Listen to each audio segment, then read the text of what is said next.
Ladies and gentlemen, please put your hands together for your first storyteller of the evening, Juliana Anderson.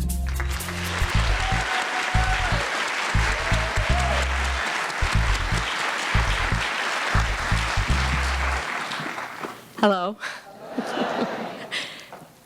Every mother here who has a son or daughter that drives knows the fear of the proverbial knock at the door by a policeman. The knock that tests a mother's strength. On August 23rd, 2007, at 10 p.m., I received such a knock. The policeman standing there said, "There's been an accident. A young man with no ID driving your vehicle is unconscious in London Victoria Hospital."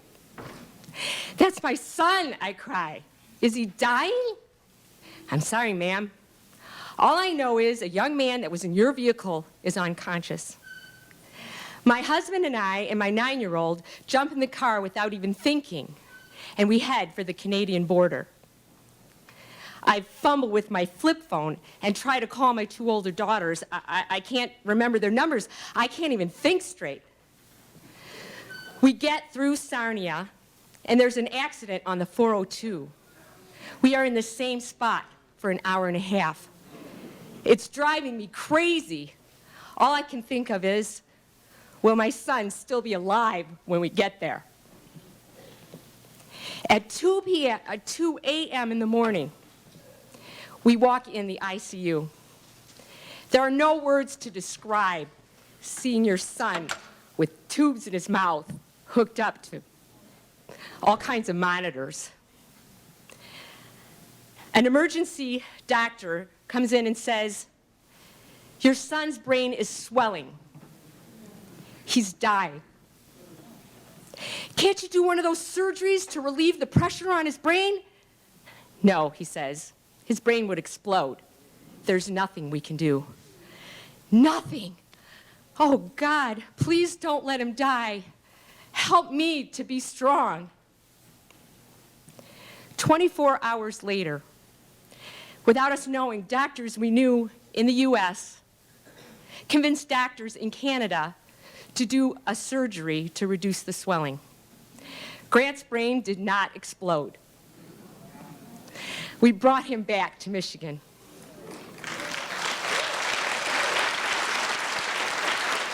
Two weeks later, he hasn't moved. We are in the ICU at Beaumont. We're standing in the lobby, and a neurosurgeon walks up to us and he says, "Your son is going to be a vegetable at best. Are you prepared to care for him like this for the rest of his life?" "No, Dr. Doom, we're not prepared." "Who is?" "But we're not prepared to let him die either."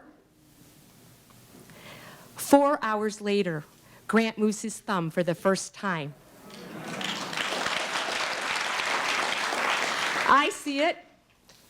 My good friend sees it. The nurse sees it. We're so excited. It's like major.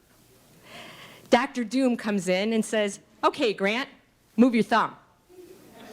Grant doesn't move his thumb for Dr. Doom.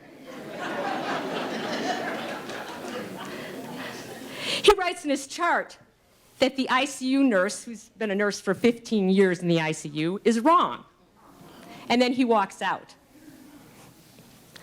"Wait," I say. "We saw it. All of us saw it." He stops. "It's impossible." "Well, it's a miracle then." "You want a Reader's Digest story, Mrs. Anderson, and they just don't happen." Who does this guy think he is, God or something? I may not be a doctor, but I'm a hot Italian mama, and I know my son. He's in there somewhere. And I refuse to let him listen to naysayers. So I get in Dr. Doom's face and say, "Don't you say negative things in front of my son." Over time, we find out in bits and pieces what happened the day of the accident. Grant was coming around a curve on the 402. He was heading for the bridge in Sarnia. The blinding sun blinds him, and boom, he rear ends a huge semi-truck that was at a dead stop, shearing off the top of his van. It takes rescue workers over an hour to jack up the semi-truck and pull him from under the wreckage. 20% of his brain is destroyed. 6 weeks later, Grant starts to come out of the coma, saying a word or two, here or there. I ask, hey, Grant, can you say, Ma? I'm showing him off to my sister, you know, like you do a little kid. He says, I love you, Mom. And I'm sorry. We melt. Then he says, the doctors want me to die. No, Grant, the doctors don't want you to die. I knew he heard Dr. Doom. If I had the nerve, I'd really let that guy have it.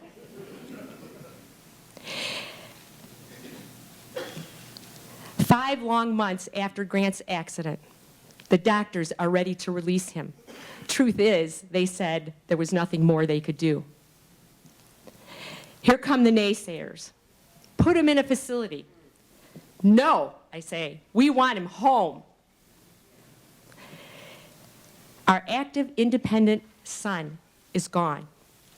We have a new child in a 20-year-old man's body who can't sit up, he can't walk, he can't use the bathroom, he needs to relearn cognitive skills, but we want him home.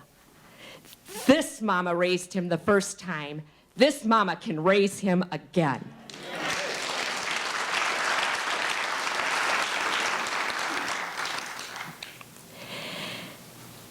Grant sleeps in our dining room in a hospital bed because we can't get him up to his room upstairs. It's not easy on me or my family. My 9-year-old at the time, Ethan, says, why does Grant get all the attention around here? I look at him and say, well, you know, when Grant was your age, he gave up his spot as youngest to you. Now it's your turn to give to him. That same night from his hospital bed, Grant says, why does Ethan get all the attention around here?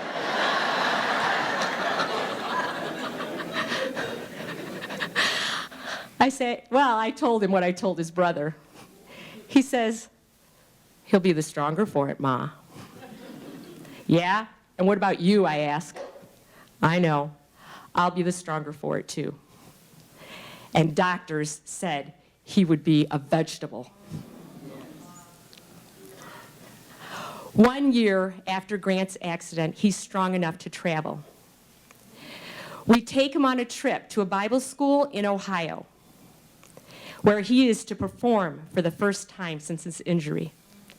He can't stand by himself, so I'm standing next to him while he sings. You raise me up so I can stand on mountains. You raise me up to walk on stormy seas. He's getting a standing ovation. People are in tears. It's like a movie moment. I am so filled with joy. Thank you, God.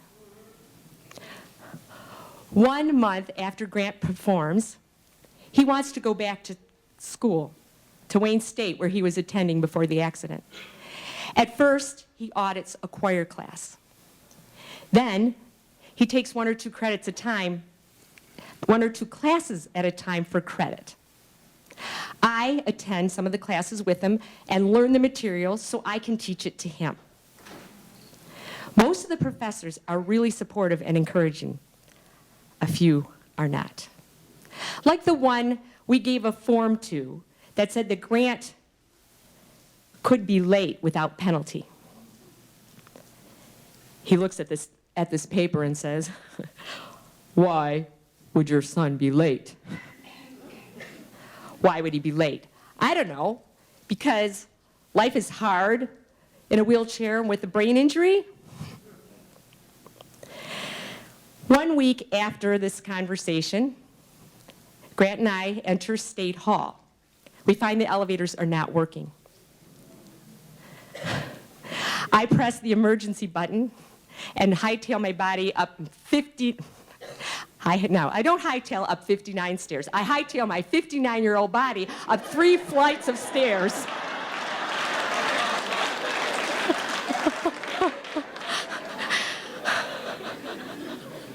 I had to get to Professor's "Why Would He Be Late's" class. Because, heaven forbid, we miss anything. I get to class and out of breath I say, "Grant's going to be late. The elevators aren't working." He's not impressed. He stares at me, quite irritated that I'm even in the classroom. I can't say I blame him. Clearly, I'm the only mom in college. I'd call that a helicopter mom.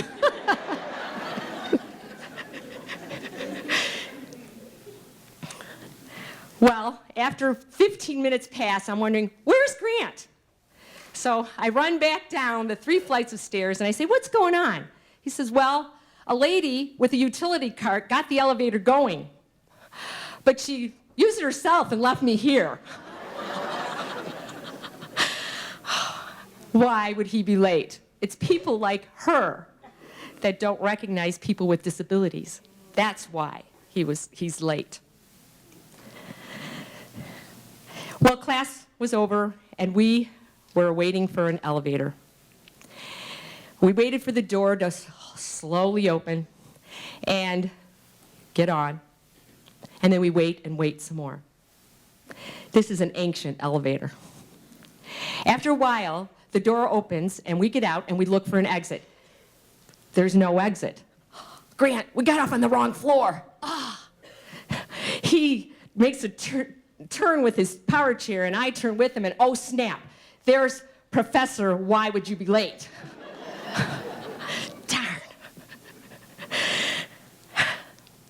We didn't get off on the wrong floor, folks. We got off on the same floor, of course. The only person I can blame for that is me. Anyway, Professor, whatever his name is, says nothing. We say nothing. 3 days later, we are on the 3rd floor again, waiting for this slow elevator. The door opens. Inside are 2 able-bodied people. They don't get out. Well, this elevator is the size of a tiny matchbox. We can't fit in there. So I say, hey, it'd be nice if you saved the elevator for those people who can't take the stairs, like this guy in the wheelchair. They step out. One of the able-bodied people takes the stairs. Grant goes through a routine to get a 600-pound chair sideways into this tiny matchbox. I squish in behind him, and then just as the doors are about to close, the other able-bodied person jumps in and squishes up next to me. Then she takes out her cell phone and uses it right in my face like I'm not even there. I can see the white polka dots on her purple nail polish. They are nice nails. I say, Grant, punch floor 1. He reaches with his cane and misses and punches B instead. Oh well, we'll still be going down. The elevator moves up and not down. It stops on floor 4. What are we on floor 4 for? The people standing there stare at us, all squished up. We stare back. The elevator moves down.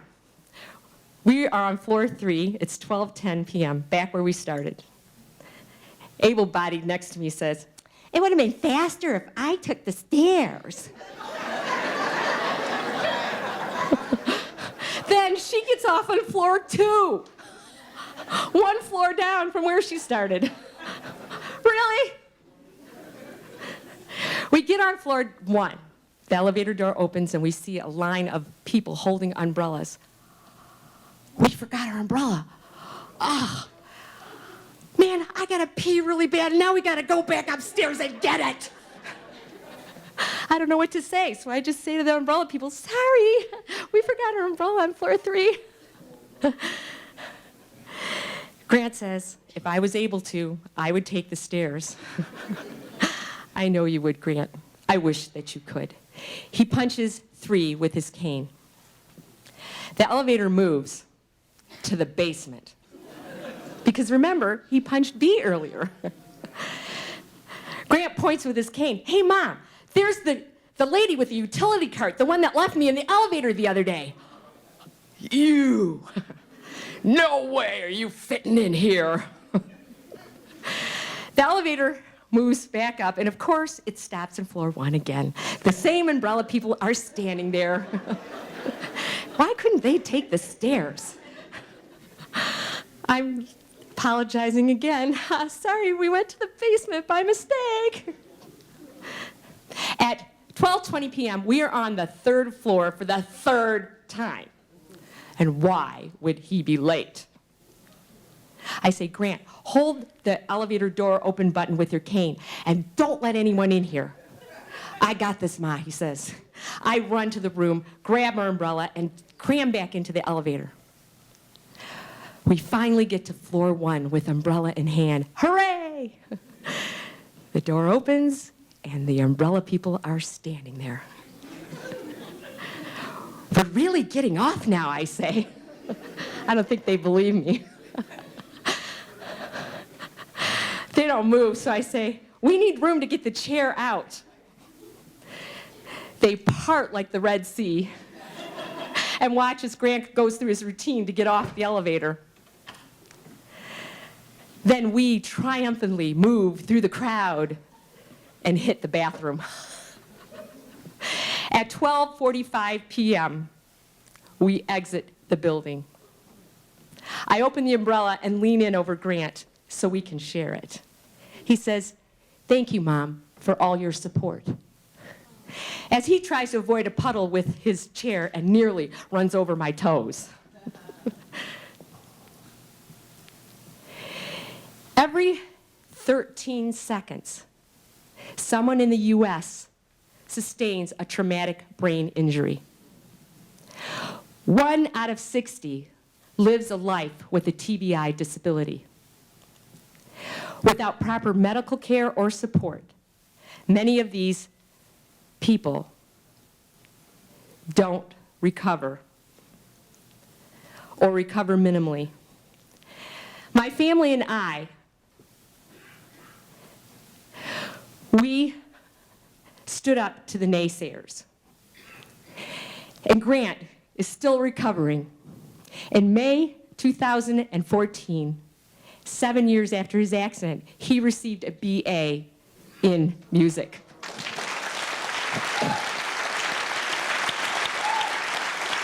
Thank you. I do grieve the loss of my former son, but I try not to stay there. Instead, I try to rejoice and be thankful that he is still Grant with hopes and dreams and a faith in God.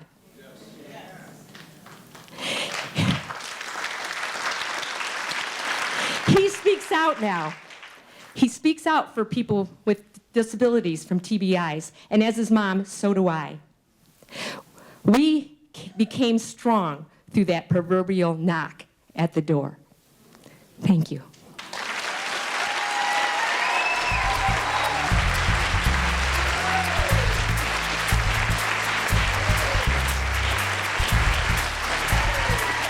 Juliana Anderson. We get tested. Us mothers, we get tested.